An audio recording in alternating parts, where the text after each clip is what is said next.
when they attack with this classical attack, is that, oh, you don't understand the Arabic grammar.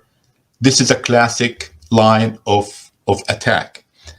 But when someone points out that, wait a minute, your book contradicts the grammar that you guys believe in, they say, oh, wait, the reference is the Mus'haf.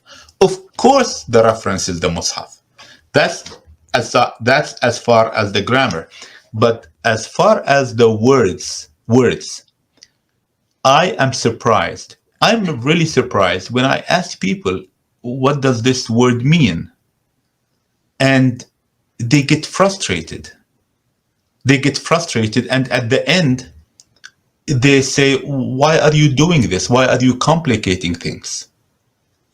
But without and we at fault, we Muslims are at fault because we haven't developed the study of words. Words come from roots. Yes. I want to tell you this, and for the audience, and I hope they appreciate this. Arabic, the word Arabic means something pure and original. Okay? It has nothing to do with the Arabic language. It means something pure and original. And when Allah refers to Al-Quran, bilisanun Arabi, an original, pure tongue. It's constructed, the words come from pure, original tongue, meaning that they evolved naturally. And that's why the theory that all languages came from Arabic is not far-fetched. It's not far-fetched at all. Think about it. Could Allah use a man-made language? Doesn't make any sense. It does not. And that's what the Arabs have thought. The Arabs have thought that Allah is using their language. Yes. Not true. In fact, some Arabs are cornered when you tell them, wait a minute, this word comes from Hebrew, or this word comes from Aramaic. There's no harm in that. You know why? Because Allah is using original tongue. Allah is using original words. Whether the Arabs, the people who call themselves the Arabs, are using it or not, Allah is using original words that evolved naturally, that were not borrowed. No, not borrowed from somewhere else, or, I'll stop right here, or they were man-made.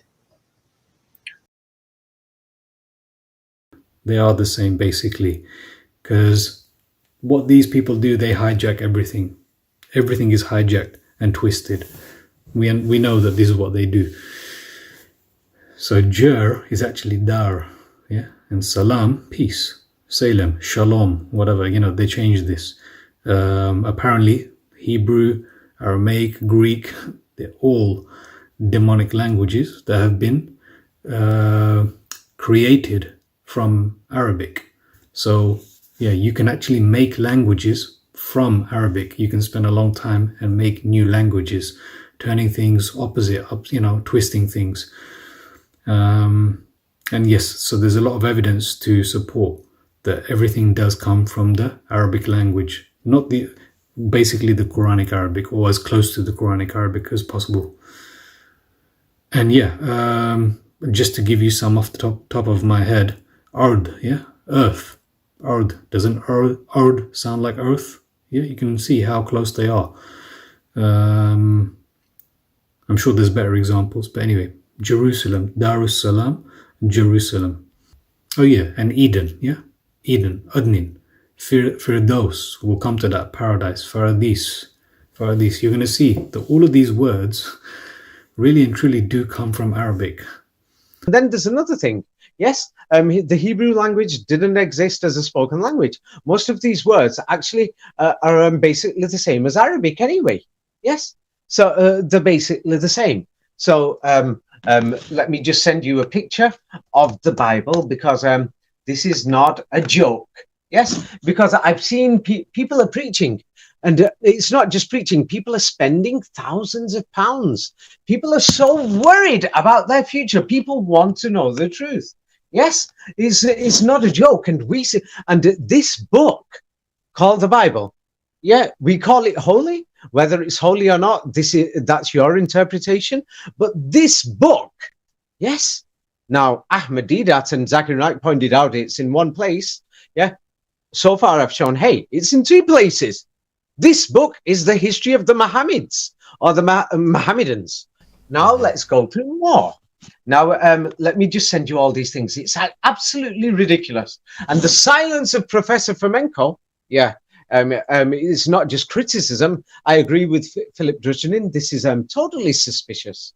Now, here is the book of Ezekiel. This is a very important book that many churches are quoting this on Sundays.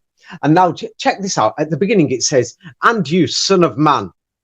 This is very important, because they turn out and say Christ was the son of man. This started everything. Now, anybody who can read it, yeah, anybody who knows Hebrew as well as Arabic, it's exactly the same there. Ben Adam or Bani Adam.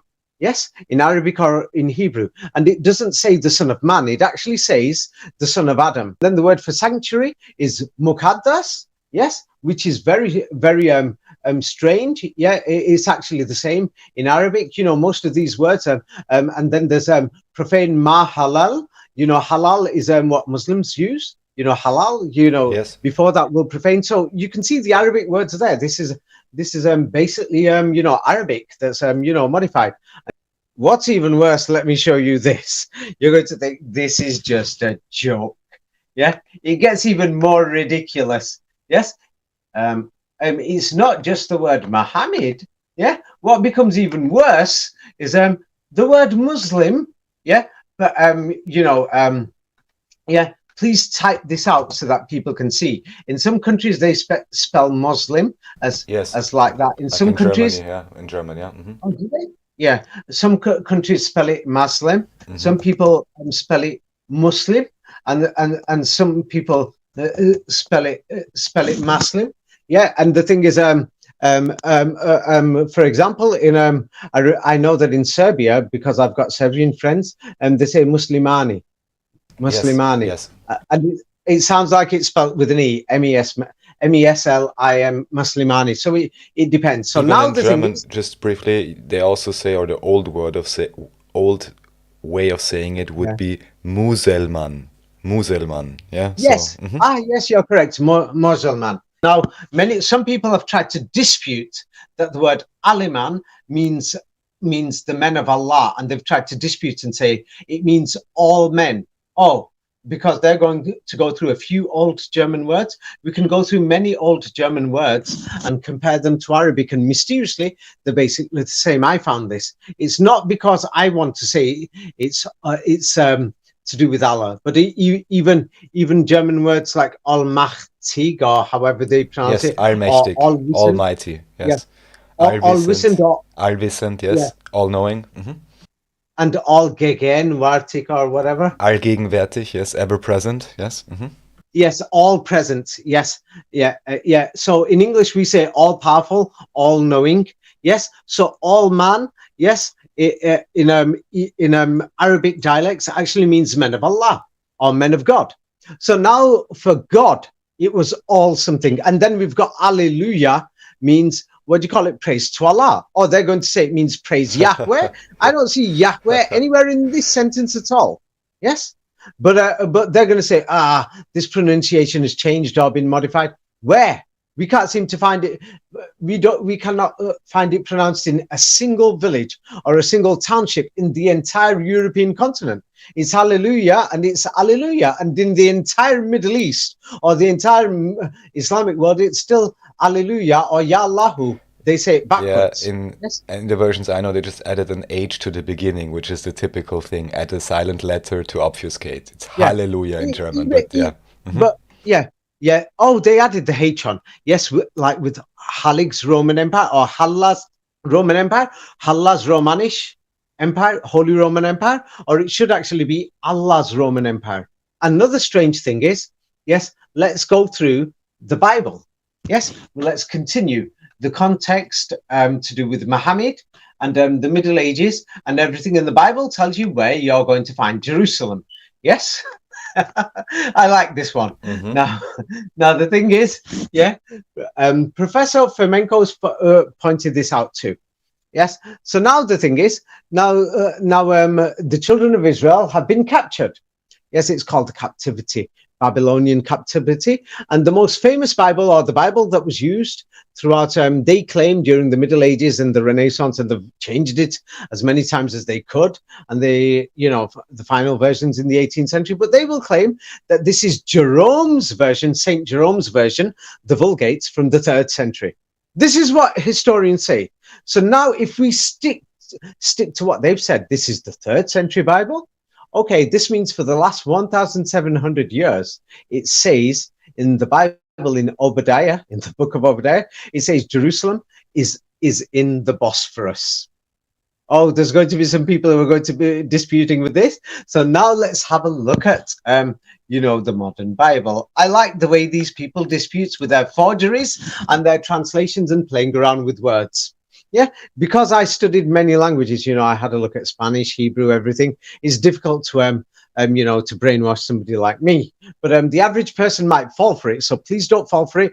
Check it out yourself in several languages. So now it turns around and says that the sons of Israel have been taken captive. Yes. And who shall possess Jerusalem? So now here it says Jerusalem. Yes. They're going to say, it says Shalom, yes, but it says Jerusalem, or the city of Salem. And it turned around and says the city of Salem, instead of putting Bosphorus there, they've written it in, to pronounce in modern Hebrew as Bisfarad. Now they're going to claim that Bisfarad means the Sephardi Jews. And then they've translated the other part as the cities of the Negev. It doesn't say Negev, it says Hanegib. And it doesn't even say Hanigib. It depends how you pronounce that too. So this verse is a total mess. Now it turned around and says Bosphorus. Now the thing is, when Jerome wrote this, he made it clear. And during the Middle Ages, and in the Middle Ages, all the Vulgate Bibles and many of the Bibles, well, if you want to say all, I don't know, maybe they've modified a few of these manuscripts. They always do. So I don't want to say all. It generally says that Jerusalem is at the Bosphorus. So I thought I will have a look through the Middle Ages. Yes. Yeah. And I will have a look at Hebrew. Yes. And I couldn't find, yes. And many other researchers checked this too. They couldn't find it too. So it's not just me. Yes. I've checked this myself. Yes. That if they're going to play with games, yes, and say this word says Sephardi or the Sephardi Jews. Yes, to say this, many Christians, evangelicals will say this now. So now let's have a look at the Sephardi Jews. The Sephardi Jews turned up in Spain in the Middle Ages. And Sephardi in Hebrew means Spain. So this means Jerusalem's in Spain now. Yes, I can debate how they want to debate. Evangelicals and what do we call it? Christians and Jewish people and everybody else, and even Muslims who are going to try to defend this. I've noticed many Muslims sticking with the official history. Yes, because they've been taught this. But the thing is, Sephardi turned up for the name for Spain in the Middle Ages. So this means this Bible in this book of Obadiah and is actually the Middle Ages. Because now they're saying this means the word Sepharad. Now Spain was what do you call it? Mysteriously, it was Muslim. Yeah. During the Middle Ages. And then these so-called Sephardi, they're saying Sephardi Jews. But then the Muslims, whoever survived, ran to Ottoman territories and they went to Istanbul. But mysteriously at the same time, these Sephardi Jews went to Istanbul at the same time. This is something to note. Yes. So was this verse in Obadiah is talking about the captivity and the war? Was this a war in the Middle Ages against the Sephardi and they had to run and they had to go to Jerusalem? Jerusalem at the Bosphorus. Now let's not focus just on there. So now what I did, I thought I'm going to go through a few more things. And the Turkish, many, not all, many Turkish nationalists and other people are going to say, oh, the word Bosphorus is from a Turkic word. Yes, some people will say it's Arabic. Some people will say, it's Hebrew. It was an international word, and Arabic was the global language during the Middle Ages for communication. Yeah.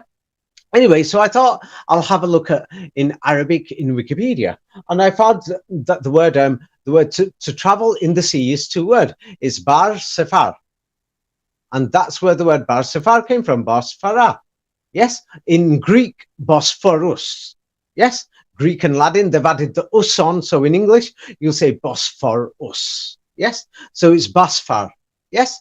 So now the thing is, what is so now in Arabic? It means travel. Sefar means travel. So now the strange thing is I thought I'll have a look at the so-called Holy Roman Empire, which is using Arabic.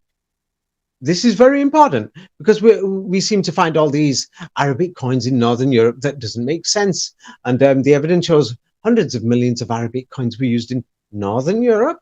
Yeah, so what I did was every time I look at Arabic words now, I'm always looking in Germanic words, always. Yeah, because the thing is, they're going to say there's no relationship, and these what do you call it? German has got no relationship with Arabic. So now, when you look at the English word seafaring, and the Dutch word seafaring, and the German word seafaring, and the Scandinavian word for seafarer, is actually sefar, the same as Arabic. Yes. In other words, Arabic was the language of the Huns, or the language of the Germanic people. Yes, it's because their words are exactly the same. So now they're going to say, the Germans are going to insist, sefar is our word. Oh, the Arabs are going to insist, no, it's our word. It's actually both. There was an international common language. Yes.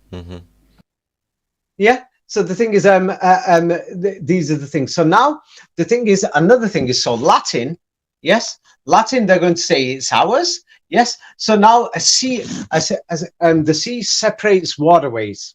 Yes. So now in Latin, yes, the word sefar actually means separate or divide.